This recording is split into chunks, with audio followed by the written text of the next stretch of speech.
हम किसी को गिफ्ट करते हैं श्री गणेश, तो क्या वो सही रहता है? कभी भी नहीं। आप किसी को भी भगवान की मूर्ति या कैलेंडर फोटो गिफ्ट मत करिए। तो जो श्री गणेश की मूर्ति जब घर में आती है तो घर के जो वाइब्रेशन है वो भी बढ़ जाते हैं? बढ़ जाते हैं, क्योंकि उस समय आप आरती करते हो, उस समय एक अच्छी ऊर्जा प्रकट होती है। तो फिर तो हमें हमेशा उनको बिठा के रखना चाहिए। बेहतर होगा कि आप मूर्ति स्थापना की जगह साधना प्रारंभ करो। साधना आपकी स्थापना से ज्यादा पावरफुल है। इतने सारे गणेश को विसर्जित करने के लिए जल कहाँ है? उस जल में उन गणेश को सही तरीके से विसर्जित नहीं करते तो उसका भी दोष लगता होगा। लगेगा ही ना, पक्का लगेगा। आपके जीवन पे उसके गलत प्रभाव आएंगे। अगर वहां को छुआ तो आपके शरीर में जो होगा वो ठीक नहीं होगा। तो जो श्री गणेश हैं उनका जो रूप की अगर बात करें तो उसके भी अलग अलग मीनिंग है। बहुत अलग अलग मीनिंग है, अलग अलग स्वरूप में वो बिल्कुल अलग अलग दिखते हैं। हम फोटोज देखते हैं या मूर्ति होती है तो जो सूंड होती है वो लेफ्ट या राइट साइड में मुड़ी होती है, उनका क्या मीनिंग होता है?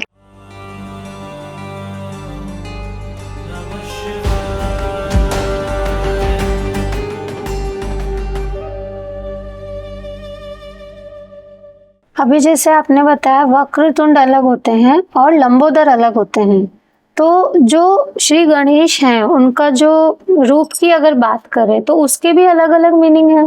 बहुत अलग अलग मीनिंग है। उन्होंने अपने अलग अलग स्वरूप में वो बिल्कुल अलग अलग दिखते हैं।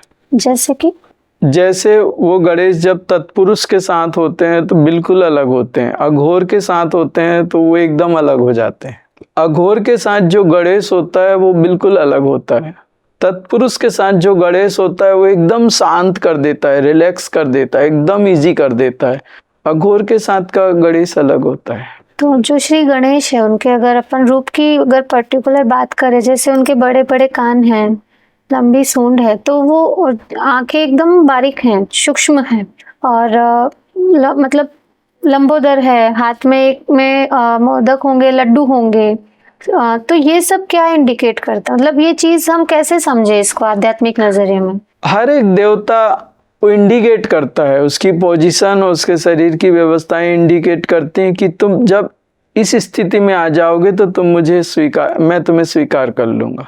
जैसे लंबे लंबे कान हैं, बड़े बड़े कान हैं उनके, तो वो कहते हैं, आपने शायद आपको पता भी हो, एक एलिफेंट बहुत छोटी आवाज में दूसरे एलिफेंट तक कई किलोमीटर दूर तक अपनी मैसेज भेज सकता है।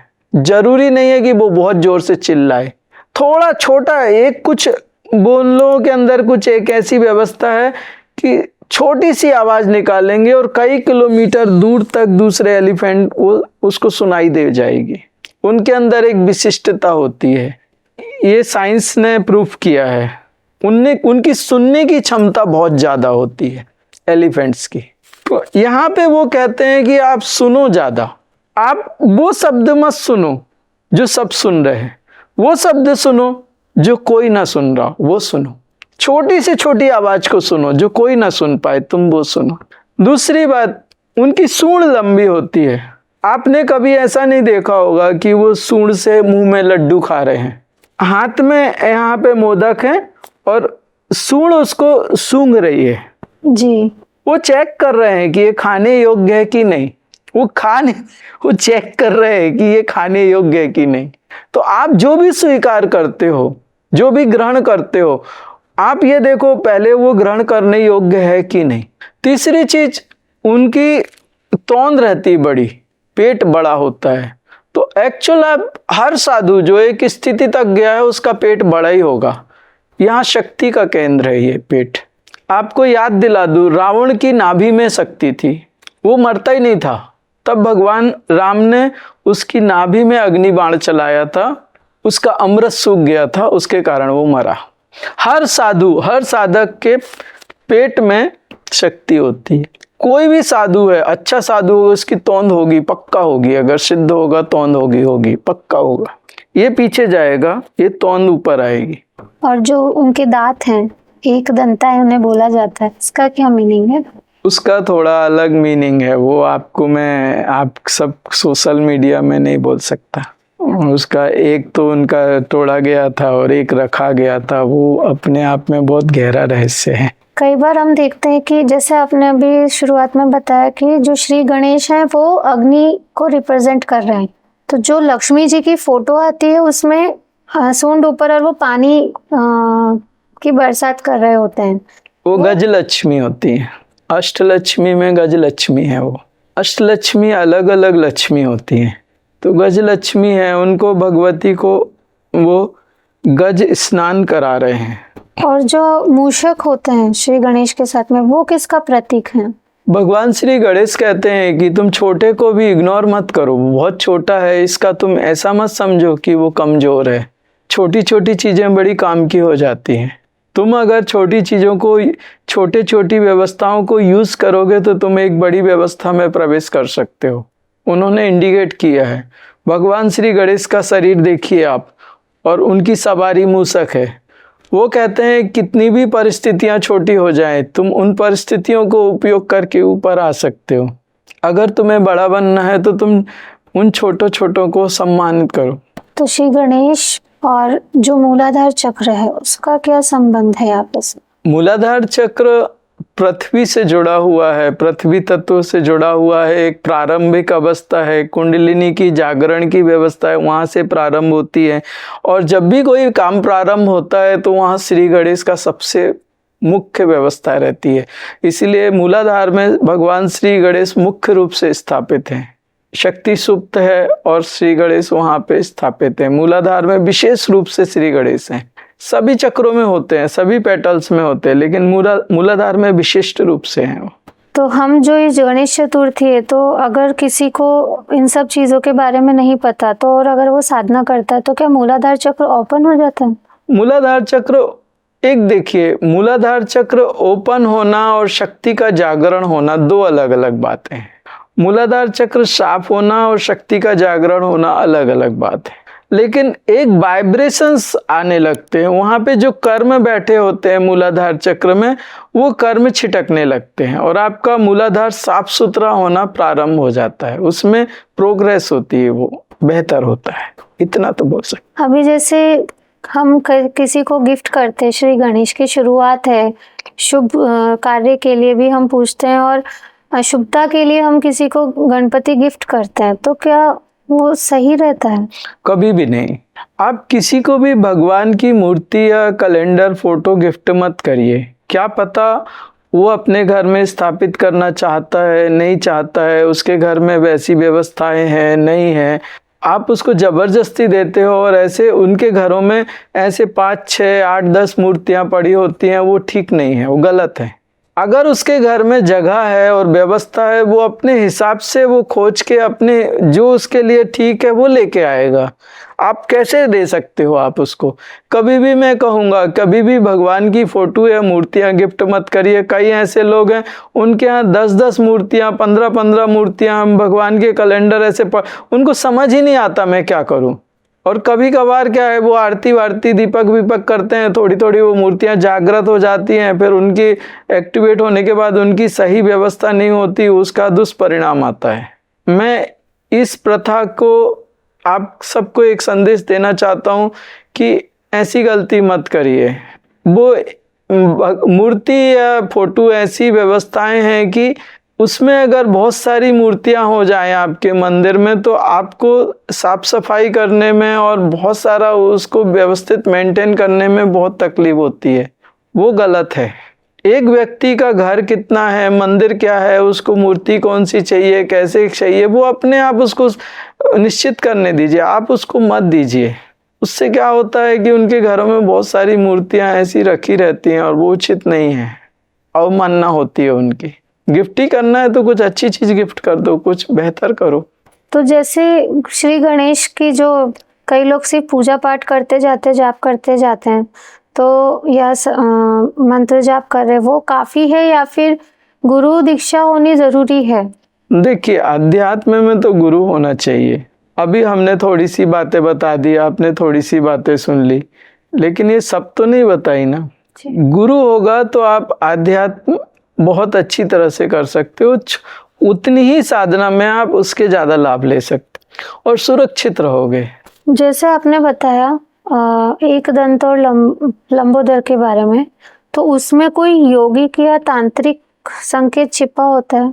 तांत्रिक तो है, क्योंकि अभी आप इसमें एक्चुअल क्या हो जाता है कि जो शक्तिपीठ है, हर एक शक्तिपीठ के एक गणेश होते हैं, और ये शक्तिपीठ तंत्र क्रिया के केंद्र हैं। आप बिना तंत्र के इनको समझ ही नहीं सकते शक्तिपीठ को। हर एक शक्तिपीठ अपनी तांत्रिक व्यवस्थाओं के साथ अभिन्न है, तो ये गणेश भी तंत्र व्यवस्था के साथ जुड़े हुए हैं। ऐसे क्या गणेश की भी अलग से गायत्री होती है? हाँ, जैसे गणेश की अपनी गायत्री होती है, अलग अलग गायत्री होती है गणेश की गायत्री। तो वो कैसे हम उनको फलीभूत कर सकते हैं? वो आपके गुरु ही बताएंगे। गणेश की गायत्री मैं कैसे बोल सकता हूँ? जो गुरु गायत्री देगा गणेश की, वो बताएगा ना, मैं उसमें नहीं बोल सकता। तो हम खुद को पहले एनालाइज करना होगा और उसके बाद में हम उसको दिशा दे सकते हैं हमारे खुद के लिए। बराबर है ना। हमें एक्चुअल हमारी लाइफ कैसी है और हमें चाहिए क्या, उसके हिसाब से ही हम सिलेक्ट करेंगे ना। नमक कम है तो नमक डालिए ना दाल में। जो चीज हमारे लिए, हमारे जीवन में कम है, उसको ही इन्वोकेट करो ना, तभी तो कंप्लीट होंगे हम। अब हमारे शरीर में मान लीजिए जल तत्व तो बहुत कम है और हम अग्नि बुलाएं, तो अग्नि हमारे जल को और सुखा देगी ना, तो प्रॉब्लम और बढ़ेगी ना। हमारे शरीर में जल तत्व कम है, हमारी ब्लड के क्लॉट्स आ रहे हैं, ब्लड लिक्विड नहीं हो रहा, तरल नहीं हो रहा, डॉक्टर इंजेक्शन डाल रहा है ब्लड पतला करने को, उसके साइड इफेक्ट आ रहे हैं, कमजोरी आ रही है। तो इससे क्या होता है? हार्मोनल सिक्रेशन प्रॉपर नहीं हो रहे, एसिडिटी बहुत हो गई है। इसका मतलब है कि जल तत्व हमारे शरीर में बहुत कम हो रहा है और डिसबैलेंस हो रहा है। तो हम अग्नि तत्व का इन्वोकेशन नहीं कर सकते, हमें जल तत्व ही चाहिए। अगर हमने अग्नि का इन्वोकेशन कर लिया तो हमारे शरीर में जो बचा खुचा जल है वो भी जल जाएगा। हम किसी एक लोटस की तरह हैं, हमारे नीचे पानी है और हमारे ऊपर सूर्य है। अगर सूर्य की ऊर्जा ना मिले तो भी हम नहीं खुलेंगे, और हमारे नीचे का पानी अगर सूख जाए तो भी हम मर जाएंगे।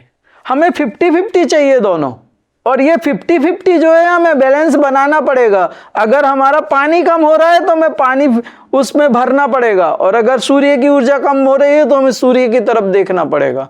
अगर हमारे नीचे से पानी कम हो रहा है और हम सूर्य की ऊर्जा को लेते जाएं तो हम जल जाएंगे। समझ रहे ना? एक्चुअल धर्म हमारा एक विज्ञान है, और अगर आप उसको समझदारी से यूज करोगे तो आपका जीवन बेहतरीन होगा, और गधेपन से यूज करोगे तो जीवन की वाट लग जाएगी। वो शक्ति है, तुम उसका गलत उपयोग मत करो।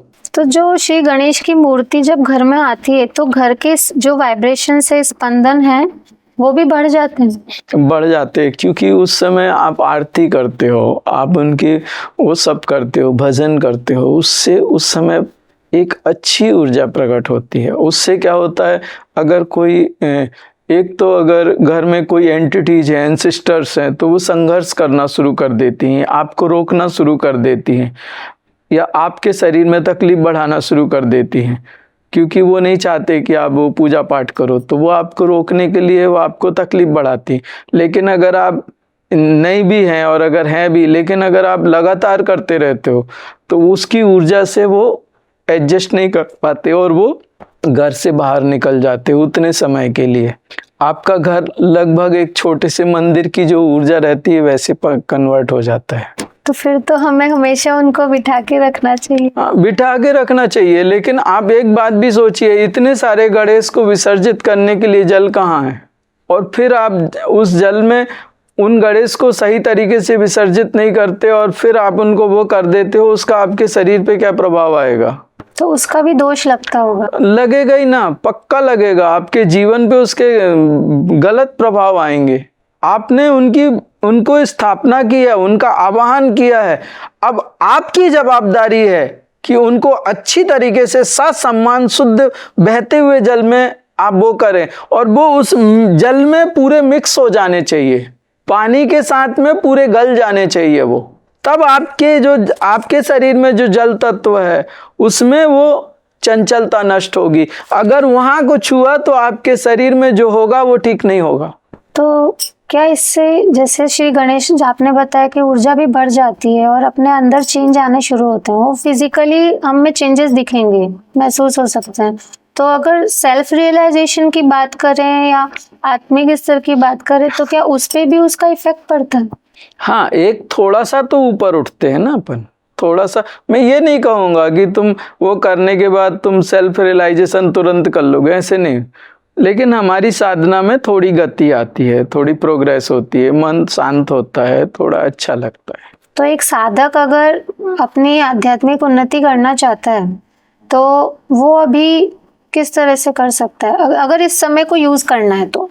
मैंने बोला ना, वो गणेश की अगर चतुर्थी है तो आप मूर्ति रखो ना रखो वो आपकी बात है, लेकिन मैं कोई मूर्ति ऐसे नहीं रखता। मेरे यहाँ पे मंदिर है, पूरा शिवलिंग स्थापना है, तो वहाँ गणेश मूर्ति तो होनी चाहिए।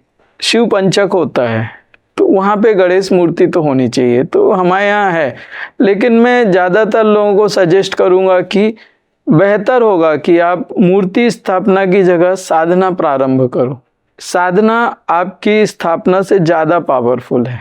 उससे क्या होगा कि एक जो डिसबैलेंसिंग आई है, और ये जो अपन देखते हैं कि बहुत सारा गणेश समुंदर के किनारे पड़े हैं, नदी के किनारे पड़े हैं, कई लोग गंदे पानी में विसर्जन कर रहे हैं, ये शायद थोड़ा कम हो सके, क्योंकि उतना अपन कर नहीं सकते। सब लोग अगर गणेश रखेंगे तो आप विसर्जित कहाँ करोगे, और अगर ठीक से विसर्जित नहीं होगा तो वो हमारी आस्था के साथ में वो उचित नहीं है, गलत है।